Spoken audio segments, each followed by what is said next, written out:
Hey guys, welcome back to my YouTube channel. It's me, it's Aaliyah, and I'm coming at you today with this colorful, beautiful, tide colored pop art zombie, melty pop art zombie. I haven't done a pop art zombie in a while, so I thought it would be fun to do one. And I also got inspired to do the melting aspect from this artist on Instagram called Alex Pardee. Definitely go check out his work. I'll leave his Instagram in the description.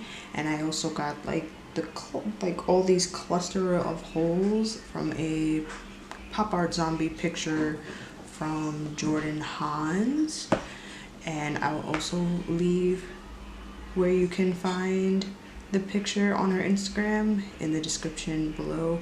So if you want to see how I go from my plain usual dorky self to this beautiful fun pop art zombie, stay tuned. Also, don't forget to hit that subscribe button and follow me on Instagram. Also, hit that bell notification so you're notified when I upload with my usual shenanigans. And yeah, let's get to it. Hey guys, this is my disembodied voice. I'm going to be doing a voiceover for the remainder of this video. And yeah, let's get started. So what I'm starting off first is doing the general outline of everything. Basically, I usually always do a general outline with my pop art zombies. So yeah, right now I'm just drawing everything out with a lip liner pencil that I bought from NYX, like, I don't even know, maybe like a few months ago, but I don't usually use, so I usually tend to use them for like my outlines. So yeah, once I get the general outline of everything that I needed to get done, I usually then start off with my base. I started off with orange, but then I realized I ran into some issues, so I stopped filming and fixed the issues off camera. So I noticed that the orange was just being a pain in the butt. So basically, instead, what I usually would do is the base first, then the holes. I did it backwards, so I did the holes and then started to finish off my base, because I noticed like some of the holes were getting a little muddled with the orange paint. So I will cover them with black later on in the video. But when we get to that part, we'll get to that part. It's okay. So yeah, once I'm done with drawing the basic outlines of, of everything in orange, then I'm going to move on to the line work, which I usually use a super paper thin brush, which is actually a paintbrush set that I got from Amazon specifically for line work, and my black Mehron Paradise paint, and I literally outline everything. Literally everything. All the holes. And during that process, I did not film this part. There were a couple of parts that I did not film throughout this video, only because this video, naturally recording this, it took 5.5 hours to do. So yeah, there are parts that are going to be missing. Sorry about that, but I'm one person. So what I also added while I was off camera was some black spots, also to fill in those bluish orange spots that I messed up. Plus, I added some more to add some more je ne sais quoi to the body paint. So now you see me working on my heart. Now I realized there was an issue with the heart. I actually realized that the dark blue that I was using, no, not dark blue, regular blue I was using was English. Whew, bad. Mixing in with the teal. So I took a Q-tip and put it in some makeup remover and removed the rest of the base paint. So then when I added on the darker blue, there was no issues. Afterwards, I didn't film this part. I actually did the ribs doing the same method with the cotton swab. I used a lot of cotton swabs. And now I am filling in the arm bones for my pop art zombie, because I usually like adding in arm bones because I just don't want the chest to be the focal point. I kind of just wanted to play around with things because I've never done a shoulder bone before. I know in no means this is anatomically correct. Don't at me. This is a pop art zombie. I'm not trying to be anatomically correct. If I ever did a regular one, I would try my best. But this is my stuff. Don't bother me. So yeah, usually I take a white Mehron paint and I usually have to build up the layers only because white can be a little tricky to use. So in this next part of the video, I'm going to kick my cat in the face. I did all the drips.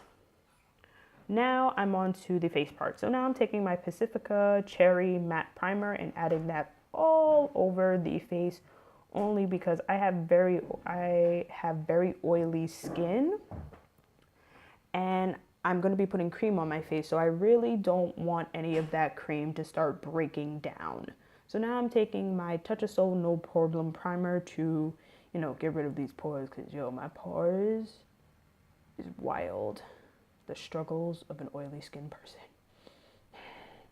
Life. It's okay. We'll get through this.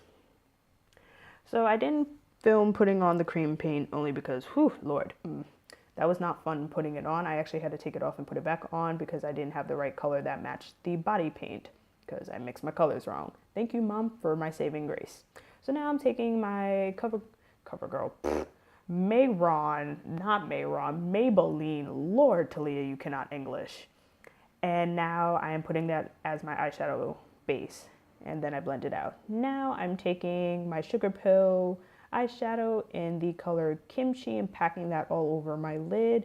I don't film the next part where I take another shade from my new Certifeye Affiliate 2 palette, and I don't know what color I used. It was some very light pale blue, and then I blended that with Kimchi.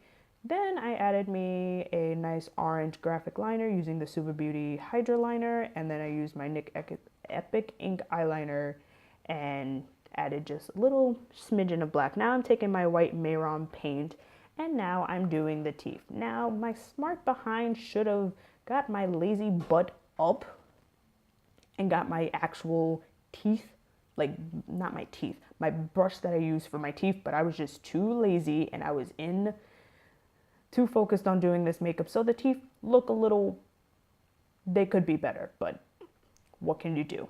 So now I'm just filling them in and adding on, because I like to adding on the point because I like to drag my teeth out. Next, I outlined everything, added a little bit more black holes to my face, and I contoured using those same two eyeshadows that I mentioned before. Now I'm taking the James Charles palette and I'm literally going to shade the crap out of all of the holes that are teal. I take these shades Spooky and Talia because you need a bigger desk and you can't clearly can't put things away correctly. So now you see I'm just patting on the color where the line and the shadow are going to meet, and then taking whatever excess product is left and blending it downward to give depth, because I like depth in my pop art zombies. I don't like them flat. Excuse me. So now then I did all the general shading with black. I'm taking an orange eyeshadow from the Mehron 35B palette and literally shading in all of the drips. So I go in on top of the drip to make the drip look like it's risen, and then I do it underneath the black line to make it look like that's not flat. You get what I mean. Shading, this is what shading does. It gives your work a little oomph. I also painted on a skull nose. Forgot to mention that, but hey, things happen. So now I'm taking that same Mehron black body paint, and now I am adding the wrinkles around all the holes to make it look like the holes are kind of just like disintegrating. Or no, disintegrating is not the right word. Rotten. There you go. Now I'm taking a clean, tiny brush and dipping into the white to add my favorite part of doing pop art zombies, the highlights. Adding highlights kind of just gives it a little bit of a oomph, and it also makes the drips look like it's shiny. So yeah, I'm doing that for around pretty much all the areas where I added wrinkles and all of the drips. Lord, this is what I'm doing to myself. After I filmed this video, my back was not a happy person, but I loved the way my makeup came out. So it's well worth the backache. I'm old. It's okay. Lord. So after this, I am going to just add the very finishing touches that I need to do, which is adding water. Adding eyeliner to my waterline, which I use the NYX Slide On super long name pencil in the shade Sunrise Blue to my waterline, just to give it some color. And then afterwards, I start to prep my lashes. These lashes are lashes that I just cut up and made into my own custom pair. And I'm also putting on mascara before I do that. This is the Too Faced Better Than Sex mascara. I almost said Born This Way again. My English. Also, I only put mascara on my top lashes because my bottom ones don't exist in this dimension. Again, like I said last week, we don't talk about them. So after I put down the duo glue that I use, while I'm waiting, I smoke out my lower lash line. I use 2 blue shades from the Certified Affiliate, or I think that's what it's called, palette. And I just smoke it out. I use a light blue and a dark blue, and I kind of mix them together and then shebang, put them on my lower lash line. Ugly faces. This is how beauty works. You make all the ugly faces and it looks beautiful in the end. So yeah, I only put on 1 lash because the struggle of putting on lashes sometimes is real. And I put the other one off camera and I threw on my wig. And yeah, with that, everything is done. Thank you guys for watching my video. Hit subscribe if you want to subscribe to my channel with all my usual shenanigans. And if you want to follow me on Instagram, my Instagram will be in the description bar below. And yeah, hope to see you guys next week with my usual shenanigans. See you then. Bye.